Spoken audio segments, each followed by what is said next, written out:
aleo miandry ela be toy izay miaraka amin'ny olona tsy tokony hiarahana. Sarotra ny maheno izany teny izany rehefa mbola tanora ianao. Angamby ianao mahita ny namanao sasany mampiaraka, ary mety misy miteny aminao hoe mbola tsy nahita ny sahaza ihany ve ianao? Efa ela be ianao no célibataire, so antitreo vao be ny tanora. Dia maheno izany rehetra izany ianao nefa mbola tsy hitanao ilay sahazanao.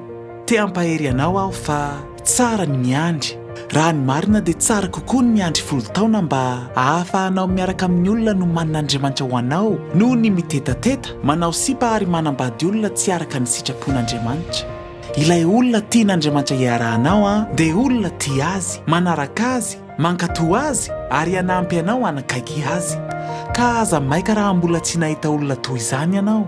Aza maika, aza mitetateta fa mivavaha ary andraso ny tompo, satria mahazo matoky ianao fa lehibe lavitra noho ny zavatra rehetra hitanao ivelan'ny sitrapony no ketrehin'Andriamanitra ho anao.